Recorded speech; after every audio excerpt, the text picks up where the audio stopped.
ঠিক কিছুক্ষণ আগেই অর্থাৎ 4:30টার দিকে ডক্টর শফিকুর রহমানের গাড়িবহর এই ঢাকা মেডিকেলের ভিতরে প্রবেশ করে। পরে এই মুহূর্তে কিন্তু ডক্টর শফিকুর রহমান তিনি ঢাকা মেডিকেলের ভিতরে রয়েছেন। আমি একটি বিষয় বলে রাখি যে আজ দুপুর 2:30টার দিকে গুলিবিদ্ধ হয় ইনকিলাব মঞ্চের মুখপাত্র শরীফ ওসমান হাদী এবং তার মাথায় গুলি লাগে, যার কারণে প্রচুর রক্তক্ষরণ হয় এবং এই মুহূর্তে কিন্তু চিকিৎসক যেমনটি বলেছেন কিছুক্ষণ আগে, সর্বশেষ তার যে শারীরিক অবস্থা সেটা হচ্ছে যে কোমায় রয়েছেন শরীফ ওসমান হাদী।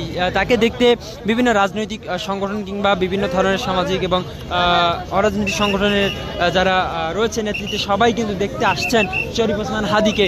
তার ধারাবাহিকতা কিন্তু আমরা দেখি যে মির্জা আব্বাস এসেছেন এবং ছাত্রদলের নেতাকর্মীরা এসেছেন, ছাত্র শিবিরের সভাপতি জাহিদুল ইসলাম এবং ঢাকা বিশ্ববিদ্যালয় কেন্দ্রীয় ছাত্র সংসদ ডাকসুর যে এজিএস মহিউদ্দিন খান সহ অন্যান্য নেতাকর্মীরা এখানে এসেছেন। এবং কিছুক্ষণ আগেই আমরা দেখলাম যে বাংলাদেশ জামায়াত ইসলামীর যে আমির রয়েছেন ডক্টর শফিকুর রহমান তিনি এসেছেন শরীফ ওসমান হাদীকে দেখতে।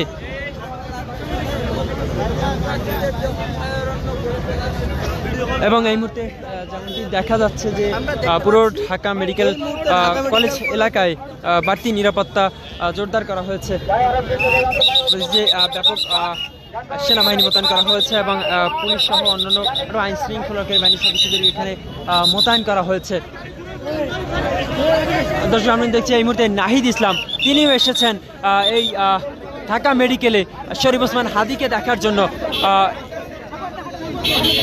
জাতীয় নাগরিক পার্টি এনসিপির আহ্বায়ক নাহিদ ইসলাম তিনি কিন্তু এই মুহূর্তে প্রবেশ করছেন ঢাকা মেডিকেল কলেজ হাসপাতালে গুলিবিদ্ধ শরীফ ওসমান হাদীকে দেখতে তিনি এসেছেন। এর আগেও কিন্তু বিভিন্ন রাজনৈতিক দলের নেতারা এসেছেন হাদীকে দেখতে। তবে এই মুহূর্তে কিন্তু আমরা দেখলাম যে নাহিদ ইসলাম তিনিও প্রবেশ করছেন ঢাকা মেডিকেল কলেজ হাসপাতালে। আপনাদেরকে সরাসরি জানাচ্ছিলাম ঢাকা মেডিকেলের ঠিক সামনে থেকে। আজ বেলা 2:30টার দিকে গুলিবিদ্ধ হন ইনকিলাব মঞ্চের মুখপাত্র শরীফ ওসমান হাদী। আপনারা জানেন যে গতকাল নির্বাচন কমিশন থেকে আগামী ত্রয়োদশ জাতীয় সংসদ নির্বাচনের তফসিল ঘোষণা হয়েছে এবং এই তফসিল ঘোষণা ঠিক একদিন পরেই এই হাদীর উপরে যে দুর্বৃত্তকারীদের হামলা এটিকে রাজনৈতিক সহিংসতা বলেও দেখছেন অনেকে।